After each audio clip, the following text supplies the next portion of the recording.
want to ask His Excellency, Dr. Julius Maada, the President of the Republic of Sierra Leone and the Chairperson of the Economic Community of West African States, ECOWAS, to take the floor.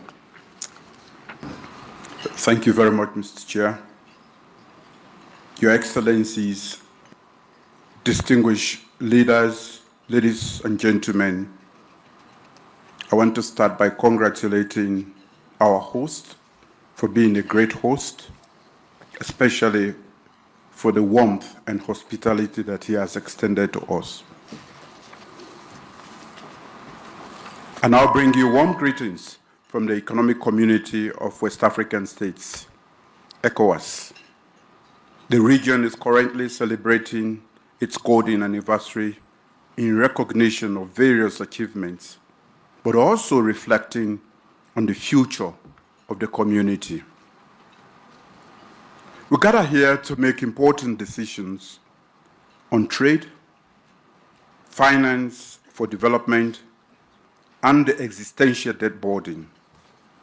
Excellencies, ladies and gentlemen, trade is not just about goods crossing borders, but about creating opportunities in Africa for over 1.4 billion people and providing opportunities to create employment and wealth.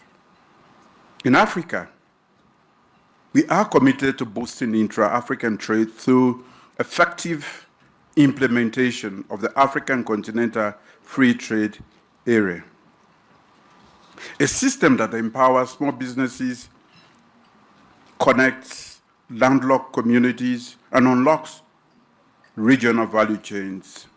However, we cannot do it alone. We call on G20 to 1.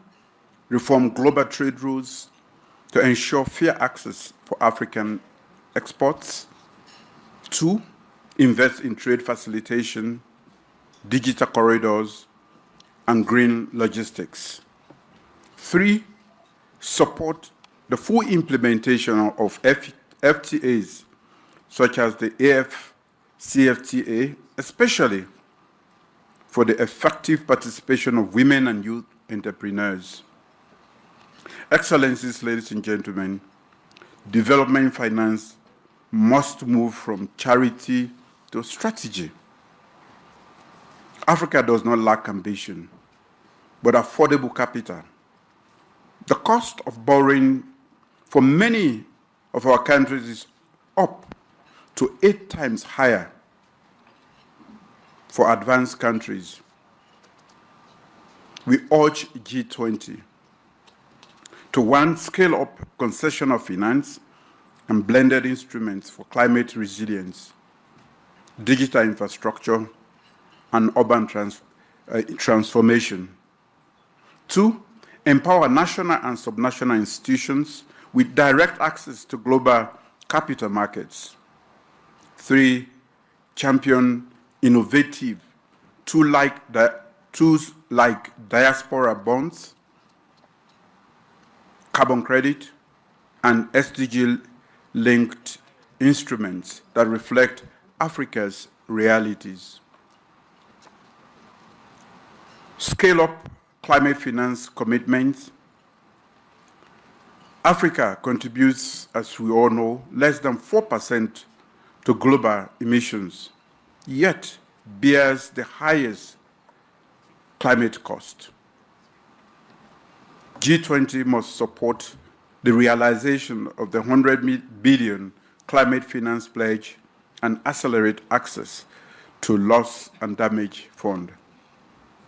To advance global peace and security, the G20 must lead the effort to redress the issues of increasing global poverty, economic inequality, and justice, which feeds global security challenges. G20 must work to evolve a more peaceful world in which prosperity and advancement for all is a global goal. Excellencies, ladies and gentlemen, today over 20 African countries face high risk of debt distress. Not necessarily due to reckless borrowing, but because we borrow in a structurally unjust system. The cost of borrowing and servicing for many African countries is prohibitively high, thereby diverting funds from crucial sectors such as health, education, and infrastructure, as has been alluded to by many already. The G20's common framework must evolve. We need, one, timely, transparent, and equitable debt restructuring across all creditor classes,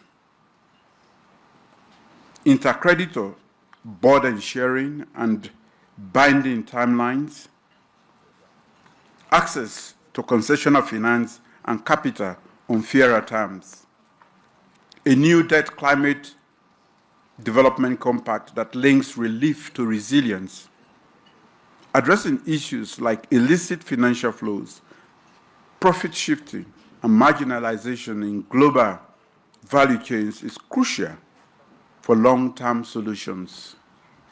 We offer the following recommendations. We propose the establishment of a task force on trade and finance for structural transformation.